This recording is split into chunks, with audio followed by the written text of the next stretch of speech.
नमस्कार बच्चों, कक्षा 2 हिंदी में आप सभी का स्वागत है। बच्चों हमने अपने पिछले वीडियो में पढ़ा था पाठ 2 दो सहेलियाँ। पाठ 2 सहेलियों में हमने दो सहेलियाँ जो तितलियाँ हैं उनके बारे में पढ़ा था। हमने पाठ पढ़ लिया था और उसका अभ्यास भी पूरा कर लिया था। तो बच्चों जो अभ्यास हमने पिछले वीडियो में किया था पहले हम उसे दोहराएंगे, फिर हम आगे का पाठ पढ़ेंगे। तो बच्चों हमने कल पढ़ा था उल्टे अर्थ वाले शब्द। इन शब्दों को हम दोहराएंगे। उल्टे अर्थ वाले शब्दों को रेखा खींचकर मिलाओ। तो हमने पढ़ा था खुश। जैसा कि हम जानते हैं उल्टे अर्थ वाले शब्द मतलब वह शब्द जिनका अर्थ उल्टा होता है। तो यहाँ पे हमारे पास कुछ शब्द हैं। खुश, मीठा, सच, दोस्त।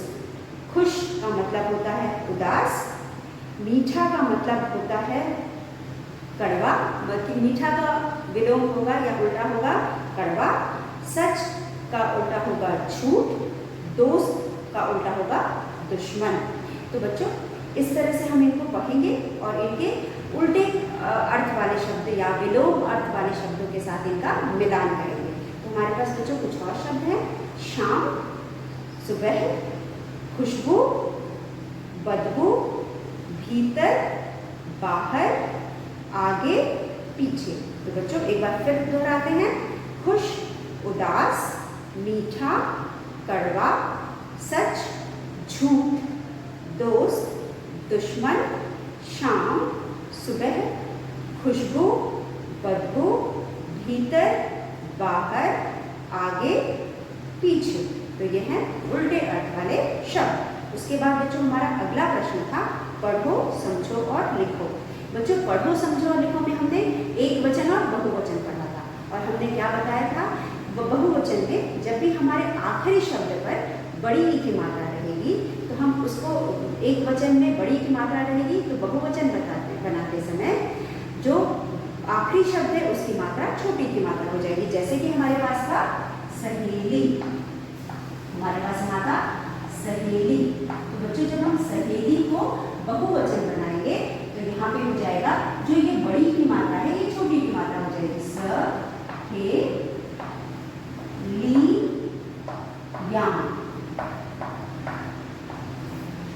सहेलियां। बच्चों ये आखिरी मात्रा बड़ी की है। जब बड़ी की मात्रा आखिरी में होती है तो हम यहाँ पे या लगाते हैं और पहले वाली मात्रा हो जाती है छोटी। तो इस तरह से बच्चों हम एक वचन से बहुवचन बनाएंगे। उसी तरह हमारे पास कुछ और अभ्यास दिया हुआ है। मछली, मछलियाँ। फिर से जो मछली है मछली में है हमारे पास बड़ी की मात्रा। ये जो बड़ी की मात्रा है ये हो जाएगी छोटी की मात्रा। मछलियाँ हो जाएगा मछलियाँ। तो इस तरह से ये बड़ी की मात्रा छोटी की मात्रा हो जाएगी। क्यों छोटी की मात्रा हो जाएगी? क्योंकि हमने यहाँ लगाया है। जब भी हम किसी भी शब्द में यहाँ लगाते हैं तो किसी भी शब्द में आखिर में य होता है, चाहे वो किसी भी मात्रा के साथ जन्म बिंदु के साथ हो या किसी भी मात्रा के साथ हो, तो उसके पहले वाला शब्द छोटी की मात्रा हो जाती है। तो हम यहाँ पे देख सकते हैं। उसके बाद जाली, जाली हो जाएगा जालियाँ। यहाँ पे है जाली, ये हो जाएगा जालियाँ। लवे, जा, लवे छोटी की मात्रा या जालियाँ, ये हो जाएगा जालियाँ। ठीक है। उसके बाद हमारे पास है मधुमक्खी, मधुमक्खी।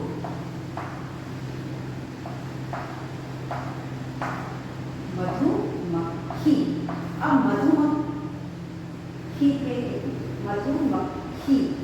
मधुमक्खी में बड़ी की मात्रा है। अब यहाँ लगेगा तो छोटी की मात्रा हो जाएगी। हो जाएगा मधुमक्खी।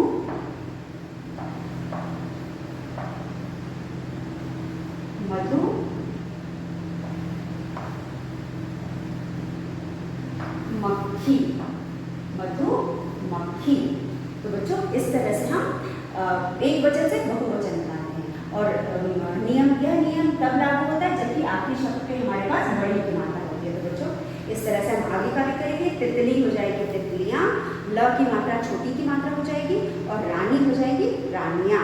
र के बाद न पे जो बड़ी की मात्रा है वो छोटी की मात्रा हो जाएगी। तो बच्चों यह था हमारा एक वचन दो वचन, पढ़ो समझो और लिखो। उसके बाद हमारे पास था अब करने की बारी। चित्र के नाम बताओ और उन्हें उनकी आवाज से रेखा खींचकर मिलाओ। तो यहाँ पे हमें कुछ चित्र दिए गए हैं बच्चों। आपके किताब में सबसे पहला चित्र जो है वह है मक्खी का। उसके बाद हमारे पास है मधुमक्खी, उसके बाद है चिड़िया, उसके बाद है कुत्ता, उसके बाद है बकरी। अब इनके जो स्वर होते हैं या आवाज होता है, इनकी आवाज से इनके मिलान करना है। तो जो मक्खी होती है किस तरह की आवाज निकालती है? भिन भिन करने की, भिन भिनाना कहते हैं जहाँ, तो मक्खियाँ भिन भिनाती हैं। तो हम यहाँ लिखेंगे इसको मिलाएंगे भिन भिन से। मक्खी को किससे हम मिलाएंगे? भिन भिन से। तो चलिए हम यहाँ पे लिख करके देखते हैं। हमारे पास है मक्खी, म आधा क खी। तो हम मक्खी को कैसे करेंगे? मक्खी के आगे हम लिखेंगे भिन भिन। यहाँ पे हम मक्खी के आगे लिखेंगे भिन भिन भिन भिन। तो इसे हम कहते हैं, यह है किसका स्वर है? ये मक्खियों का। मक्खियों जब भी हमारे आसपास मंडराती है तो हम कहते हैं मक्खियाँ भिन भिना रही हैं, यानी मक्खियाँ भिन भिन करती हैं। उसके बाद हमारे पास दूसरा है मधुमक्खी, मधुमक्खी। तो बच्चों मधुमक्खी क्या है? मधुमक्खी कैसे आवाज निकालती है? मधुमक्खी घूं घूं करने की आवाज निकालती है। हम इसको लिखेंगे घूं और घूं। यह मधुमक्खियों का आवाज। मधुमक्खी घूं घूं करके आवाज निकालती है। तो हम यहाँ घूं घूं करेंगे। उसके बाद हमारे पास है चिड़िया। बच्चों चिड़िया कैसी आवाज निकालती है? चिड़िया, चिड़िया। चिड़िया कैसी आवाज निकालती है? चिड़िया को अभी कभी आपने बोलते हुए सुना है बच्चों? चिड़िया को कभी बोलते हुए सुना है? तो वो बोलती है ची ची, ची ची आवाज निकालती है। चिड़िया की आवाज ची ची होती है। उसके बाद हमारे पास है कुत्ता। कुत्ता कैसा आवाज निकालता है? कुत्ता भौं भौं करके आवाज निकालता है। कुत्ता, कुत्ता भौं भौं, कुत्ता भौं भौं करके भौंकता आवाज निकालता है। कुत्ते के भौंकने को, कुत्ते के स्वर को हम भौंकना कहते हैं। तो वो भौं भौं करके भौंकता है। उसके बाद है बकरी। बकरी कैसी आवाज निकालती है? बकरी, बकरी में करके आवाज निकालती है। तो हम लिखेंगे में। तो बकरी में करके आवाज निकालती है। तो हम यहाँ बोलेंगे मक्खी भिन भिन, मधुमक्खी घूं घूं, चिड़िया ची ची, कुत्ता भौं भौं, बकरी में। तो यह आवाज है चिड़िया का, मक्खी का, मधुमक्खी का, चिड़िया का, कुत्ता का और बकरी का। तो इस तरह से यह स्वर निकालते हैं। तो बच्चों यह था हमारा अब करने की बारी। अब करने की बारी में प्रश्न ख, तुम्हारे भी बहुत से दोस्त होंगे। कक्षा में बताओ कि तुम अपने दोस्त की मदद कैसे करते हो। तो बच्चों हम सबके दोस्त होते हैं। दुनिया में ऐसा कोई इंसान नहीं होगा जिसका कोई दोस्त नहीं होगा। और दोस्त का मतलब ही होता है एक दूसरे की मदद करना। अगर हम दोस्ती करते हैं तो हम उसकी हर तरह से मदद करते हैं और हर काम में उसका सहयोग करते हैं। और जो भी हम कर सकते हैं वो करते हैं। और सिर्फ एक नहीं करता, दोनों एक दूसरे के लिए करते हैं। पढ़ाई में, लिखाई में, खेलने में, कूदने में या किसी और प्रकार का मदद भी हम करते हैं। तो हम सब मदद करते हैं।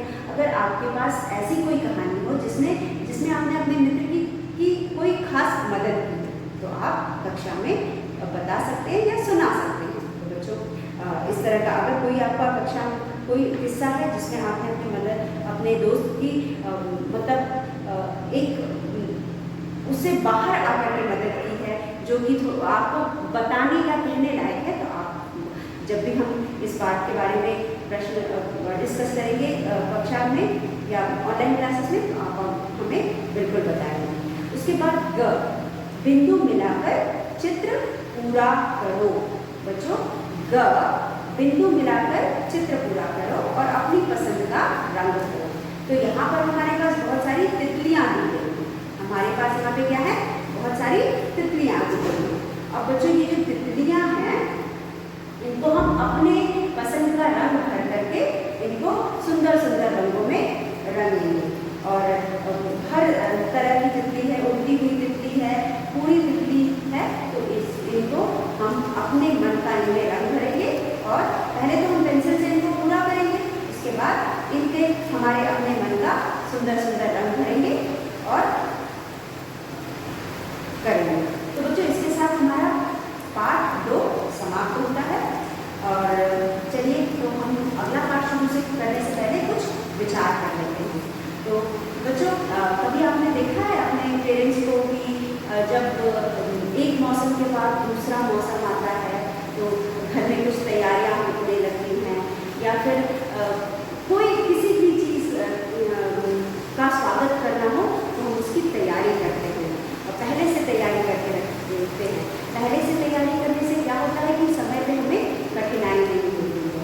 तो बच्चों, जैसा कि हम जानते हैं हमको परीक्षा देनी है, हम बच्चे हैं, तो हम अपने हिसाब से सोचेंगे।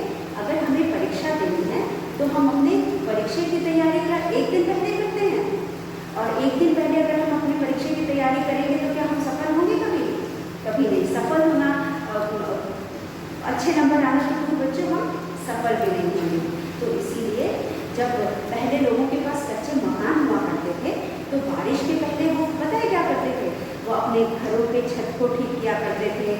जो खपरैल वाले मकान होते थे उनके खपरैल बदलते थे, ताकि जब बारिश शुरू हुए तो उन्हें किसी प्रकार की कठिनाई ना हो, क्योंकि घर कच्चा हुआ करता था तो वो चूना शुरू कर देता था, तो उसमें रहना बहुत मुश्किल हो जाता था।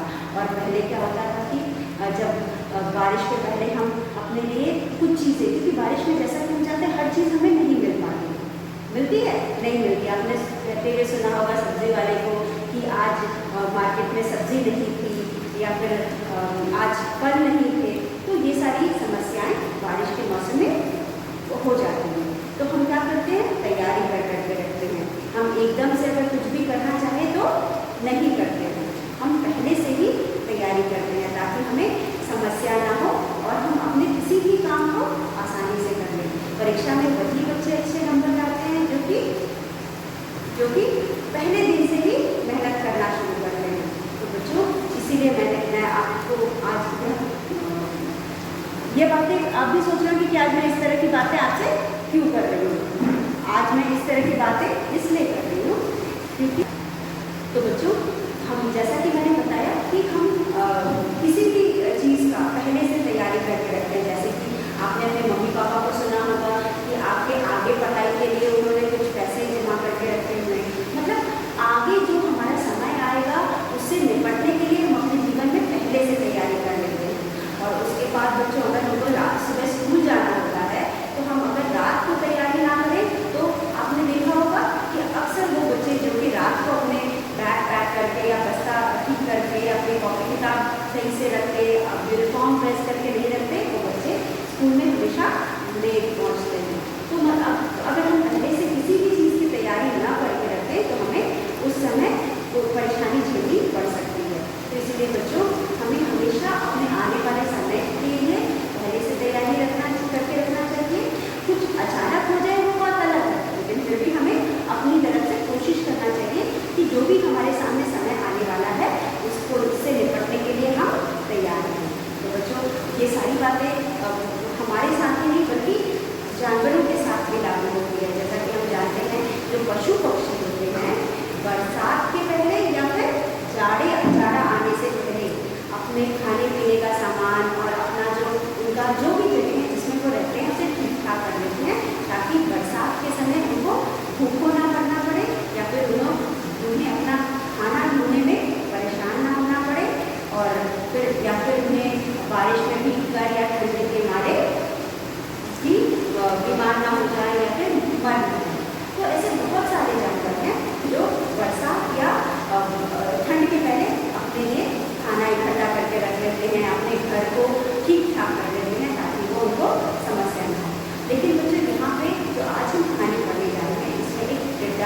जो बहुत ही आलसी है।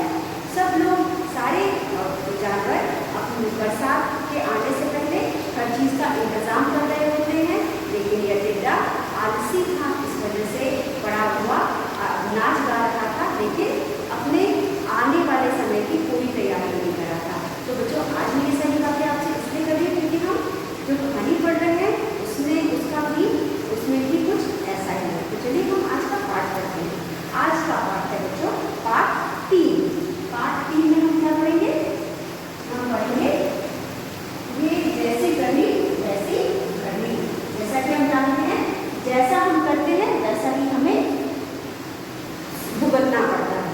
तो यहाँ पे हमारा है पाठ 3। पाठ 3 में है जैसी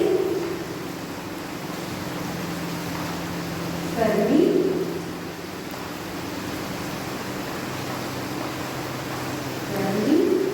वैसी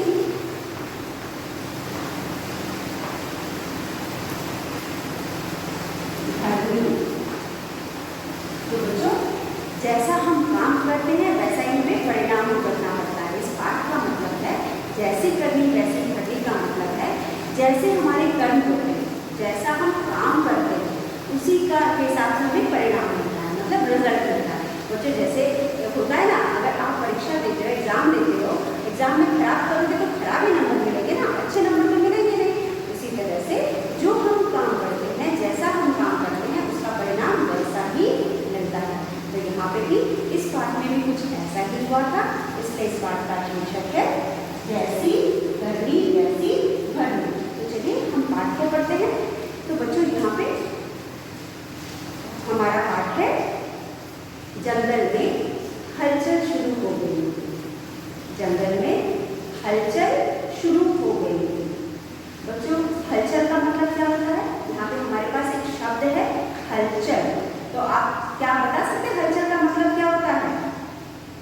हलचल का मतलब क्या होता है? हिलना डुलना। जैसे हम कहते हैं मूवमेंट, जब कोई कार्य हो रहा होता है या कुछ तैयारी हो रही है तो सब इधर से उधर हिलते डुलते रहते हैं, तो इसे हम कहते हैं हलचल होना। तो चहल पहल रहना, उसे हम हलचल होना बोलते हैं। तो यहाँ पे हलचल का मतलब है चहल पहल या हिलते डुलते रहना, लोग इधर से उधर कर रहे थे। तो किसने कब हम इधर से उधर कर रहे होते हैं, कब चहल पहल मची होती है? जब हम किसी चीज़ की तैयारी कर रहे होते हैं। तो यहाँ पे भी जंगल में भी हलचल शुरू हो गई थी।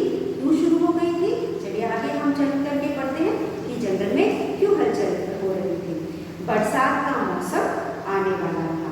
तो बच्चों, आपको पता चला क्यों जंगल में हलचल हो रही थी?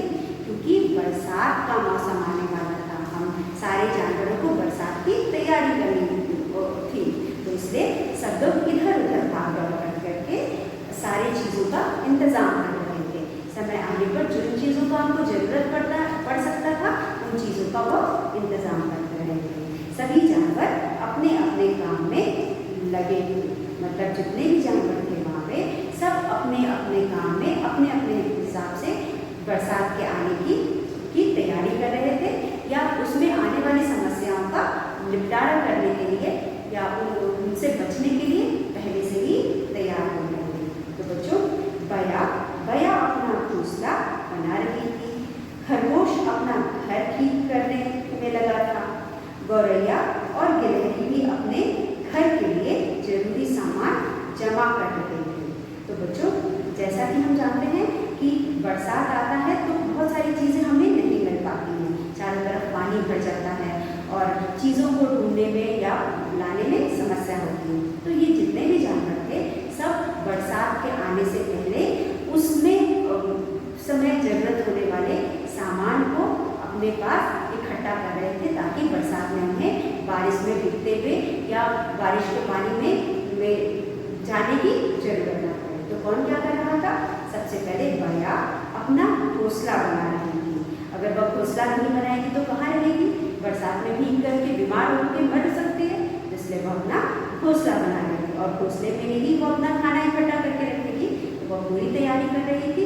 दो चीज़ बच्चों बहुत ज़रूरी होता है, जैसे कि हम जानते हैं कुछ चीज़ें हर जीवित वस्तु के लिए जरूरी होती है, जैसे कि भोजन, कपड़ा और मकान। तो बच्चों घर, खाना और कपड़ा, चलो जानवरों के लिए कपड़े की जरूरत नहीं पड़ती, ये हमारे लिए जिसे हम बेसिक नीड्स कहते हैं। तो यहाँ पे इन जानवरों की भी कुछ जरूरतें होती हैं। इनको कपड़ा नहीं पहनना है लेकिन भोजन और घर तो इनको भी चाहिए। घर इन्हें विपरीत मौसम में, मीन्स अलग अलग मौसम में या ऋतुओं में इनको बचाता है, ऋतुओं से बचाता है। और खाना तो सभी को जीने के लिए जरूरी है। तो बरसात में जब बहुत बारिश होने लगेगी तो उस समय खाने ना, घूमने जाना, घर से बाहर निकलना सही नहीं रहेगा। इसलिए जितने भी यहाँ जानवर थे सब भाग दौड़ करके अपने अपने खाने पीने का इंतजाम कर रहे थे और अपने घर को भी ठीक कर रहे थे कि बारिश में वह अपने घरों में छुप करके या बच करके अपने को बचा करके रह सके।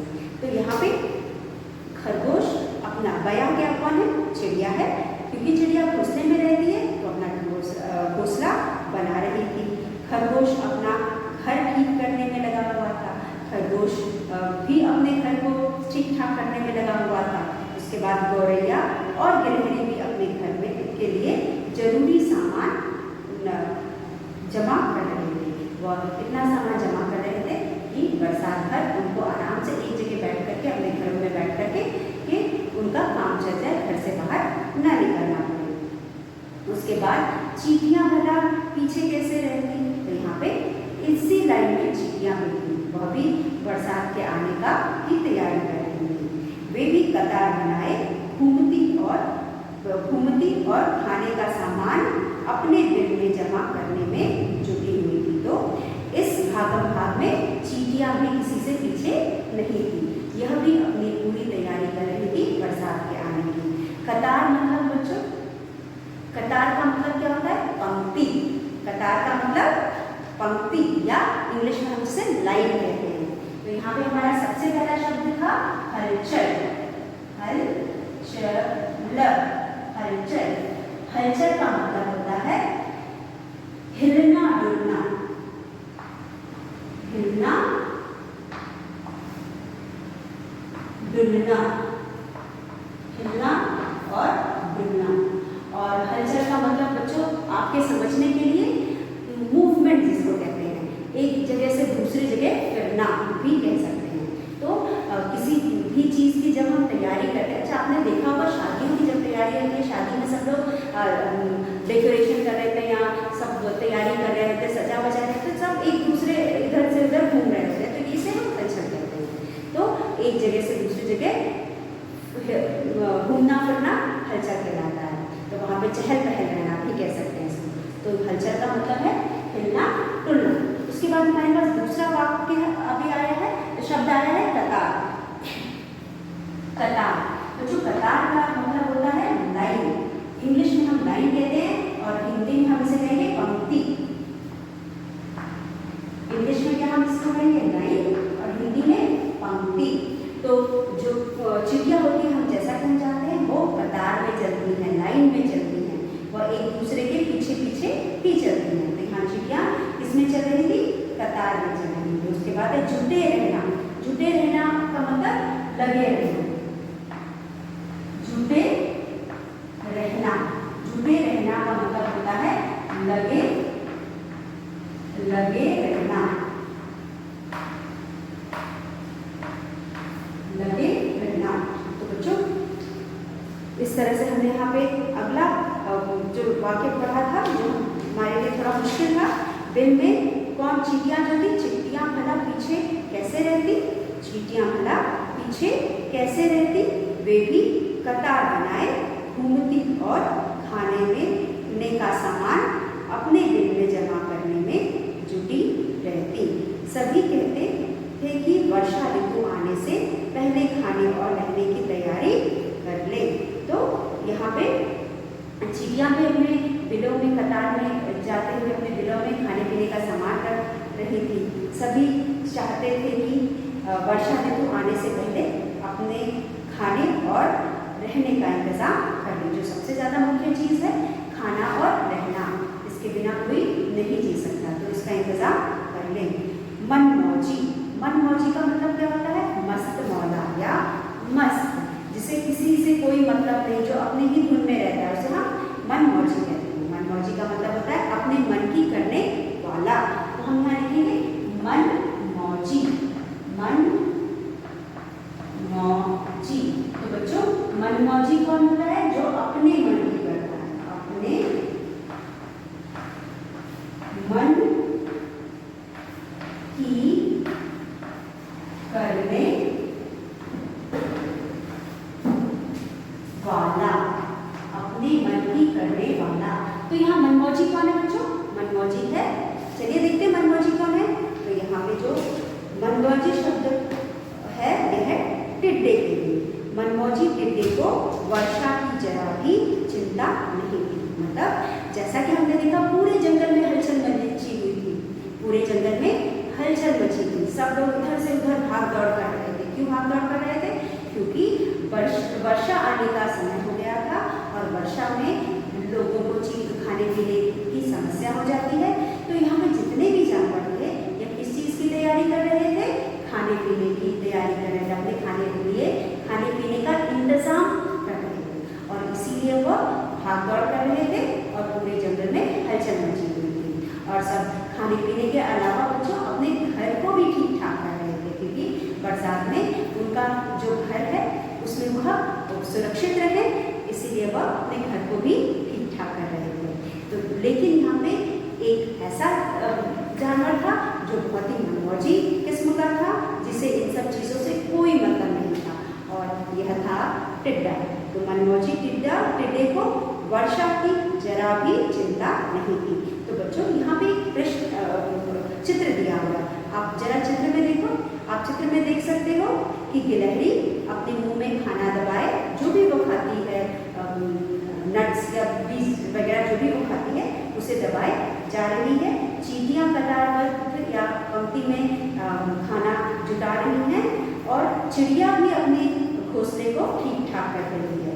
लेकिन जो टिड्डा है देखिए किस तरह से पैर पर पैर रख करके सिर के नीचे हाथ लगाए पत्तों पे झूला झूल रहा है। तो बच्चों यह देख करके हमें लग रहा है कि यह टिड्डा कितना मनमौजी होगा। सही में यह टिड्डा बहुत मनमौजी है। मनमौजी टिड्डे को वर्षा की जरा भी चिंता नहीं थी। यहाँ आप चित्र में भी देख सकते हो किस तरह वो पत्ते पर लेट करके झूला झूल रहा है। इससे समझ में आता है कि उसे किसी चीज से कोई मतलब नहीं है, कि जरा भी चिंता नहीं थी। वह निठल्ला, बच्चों निठल्ले का मतलब क्या होता है? निठल्ले का मतलब होता है जिसके पास कोई काम ना हो। तो यहाँ पे हमारा अगला शब्द है निठल्ला। निठल्ले का मतलब होता है जिसके पास कोई काम ना हो। निठल्ला बिना काम का, उसे हम निठल्ला कहते हैं। तो यहाँ पे जो टिड्डा है, टिड्डे के लिए मनमौजी अपने मन का करने वाला और निठल्ला जिसके पास कोई काम ना हो, इधर उधर घूमता रहता। वो सिर्फ इधर उधर घूमता रहता, लोगों को देख करके भी उसे समझ में नहीं आता। हरे हरे पत्तों पर बैठकर झूला झूलता और गीत गाया करता। तो आप यहाँ देख सकते हो किस तरह से टिड्डा पत्तों पर बैठ करके झूला झूल रहा है या गाना गा रहा है। यही नहीं, काम करते जानवरों की हंसी भी उड़ाता। मतलब खुद तो वो कुछ नहीं कर रहा था, लेकिन जो जानवर काम कर रहे थे उनका हंसी उड़ाना यानी मजाक उड़ाना, उनका मजाक उड़ा रहा था। एक दिन टिड्डा बया से बोला। टिड्डा ने बया से क्या बोला? बया कौन है? बया चिड़िया है। टिड्डा ने बया से बोला, बया बया क्यों करती तुम इतना काम? घर बनने से होगा क्या तेरा नाम? तो बच्चों क्या कहता है टिड्डा? टिड्डा कहता है बया बया क्यों करती तू इतना काम? घर बनने से होगा क्या तेरा नाम? अगली पंक्ति है, आजा मिलकर खेले खेल, नाचे झूमे करके। तो बच्चों देखो किस तरह से टिड्डा खुद तो कुछ काम नहीं कर रहा है, लेकिन वह बया से क्या कहता है? बया से कहता है बया बया क्यों करती तू इतना काम? तुम इतना काम क्यों करती हो? घर बनाने से होगा क्या तेरा नाम? क्या घर बनाने से तुम्हारा नाम होगा? क्या होगा इतना काम करके या घर बना करके? क्या कहीं तुम्हारा कोई नाम होगा? आजा मिलकर खेले थे, उसे भी बुला रहा है कि तुम भी कोई काम मत करो। टिड्डा खुद तो कोई काम नहीं कर रहा और चिड़िया को भी काम करने नहीं दे रहा है। उसे कह रहा है कि घर बनाने से तुम्हारा कोई काम नाम नहीं होगा और तुम तुम मेरे साथ आओ, मेरे साथ हम दोनों मिलकर खेलेंगे, नाचेंगे, झूमेंगे और मौज करेंगे। तो बच्चों, इसी के साथ हम आज का वीडियो यही समाप्त करते हैं। अगले वीडियो में हम फिर मिलेंगे और आगे का पाठ पढ़ेंगे। तब तक के लिए धन्यवाद।